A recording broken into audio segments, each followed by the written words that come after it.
So, good evening. Good evening. I hope everyone's having a wonderful, wonderful weekend. We're going to speak about Bukayo Saka again. This story is getting as boring as the Aubameyang story, but I'm going to come to him in a short while. Do stick a thumbs up on the video if you haven't. Do subscribe if you're new. Please go and subscribe to the gaming channel.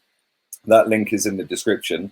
I will be back again playing with the worst team on FIFA tomorrow.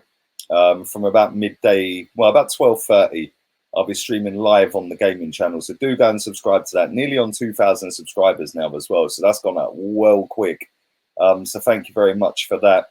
If you haven't checked out the other videos today, do go and check them out as well. And I will be back at 7 o'clock doing a level 3 members stream. So hit the join, it's down there. Hit join, sign up to that if you wish. And come and join in. Come on camera, have a face-to-face chat. We have a good bit of banter on them. And then I'll be back again at 9 o'clock tonight. At 9 o'clock, we're going to speak about Aubameyang again, because that seems to be dominating. Him and Saka seem to be dominating everything. But I want to start off talking about Mohamed El-Neni. Now, he's obviously on loan from Arsenal. He should never have been signed in the first place, if we're being completely honest with ourselves. But he is on loan at the moment, and his loan move comes to an end very shortly. And reports going around at the moment suggest that he's actually going to stay on loan for another year, which would probably do us all a favour if we're being completely honest, because he ain't going to get into the team, is he? Let's be honest here. He's not a very good footballer, and he's a limited, is what it is footballer. He's only 27 years old. I actually thought he was a lot older than that. But he is obviously on loan at Besiktas at the moment. That loan ends in the 30th of June. So he is then due back to Arsenal. Now, this season he's played 28 games in total for Besiktas. 19 of them have been in the league. As expected, he wouldn't have got any goals. He has got a couple of assists. Both of them are in the league. But for me, looking at it from the outside, I'm just sitting there thinking, do you know what? The only thing you've done for Arsenal is scoring the Nou Camp against Barcelona. He's such a limited footballer. I'm not entirely sure how long he has left on his Arsenal contract. I think he's still got a couple of years after this season. I may be wrong. But Besiktas is said to be wanting to loan him again. Now, if that is the case, just pack him off. Just say, see you later, stay where you are, bruv. Do what you're doing. Because, listen, like I said, he's not going to get into the Arsenal team. He's not even going to get into the bench or to any of the matchday squad. So we might as well just loan him out again. If they're going to cover a percentage of the wages or even all of the wages, I can't imagine that he's on that much money. So I think it's probably best for all parties that he just stays where he is and continues doing what he's doing.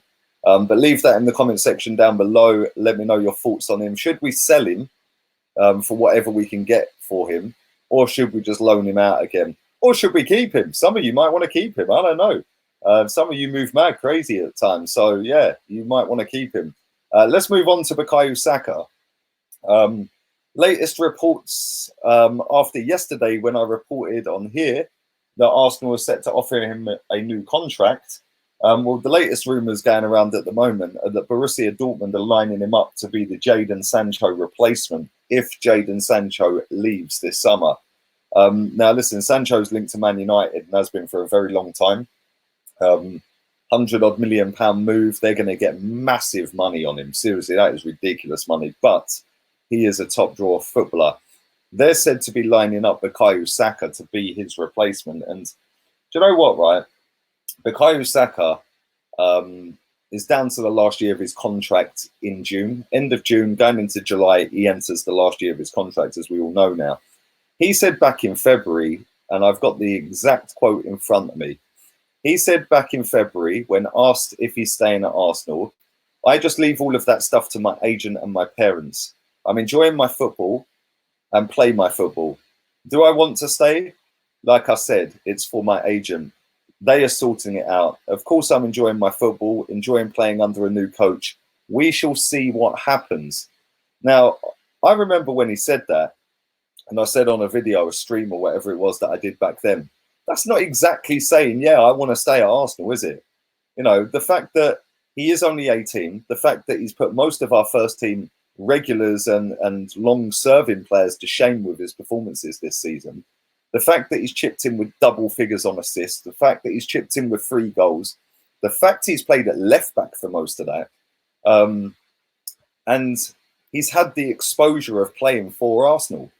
You know, that might play on his mind. And I don't know whether he's going to sign a new contract. I don't know whether Arsenal will go to a level that he goes, actually, I think that, yeah, I'll take that money-wise.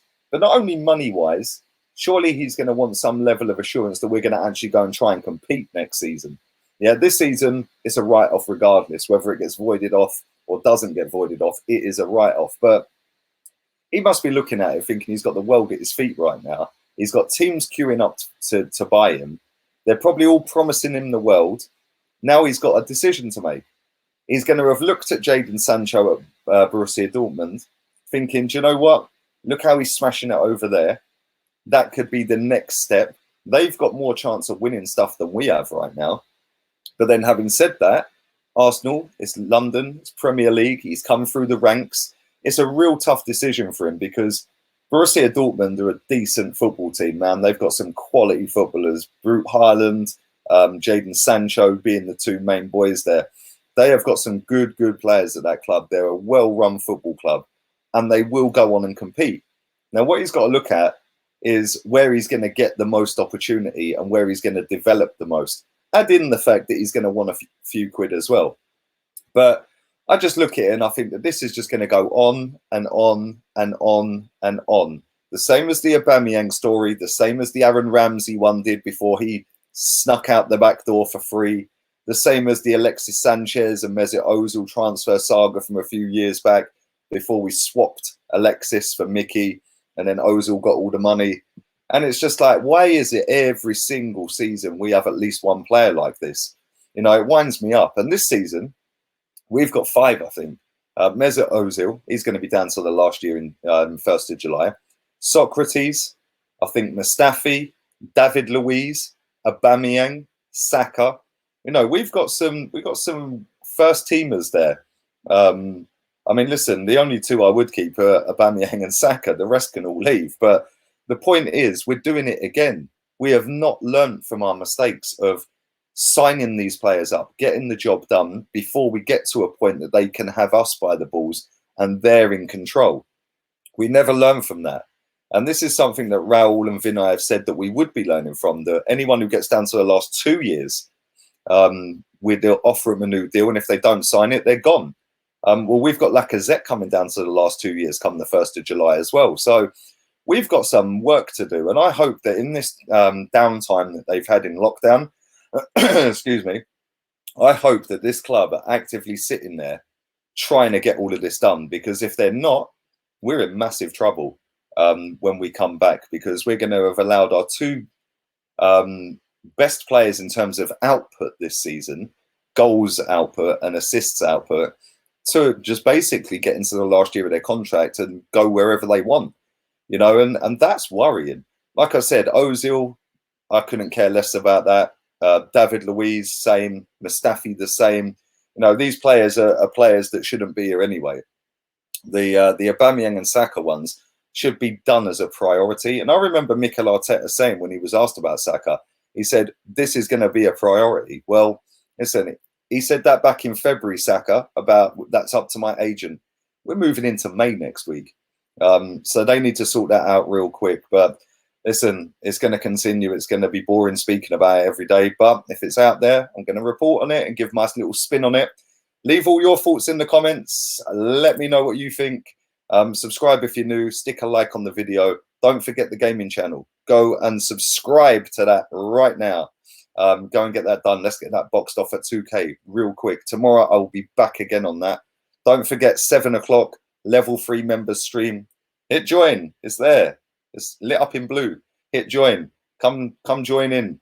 And then 9 o'clock I'll be back again speaking about Aubameyang. But listen, all have a wonderful early evening. I'm out of here. Laters, peeps.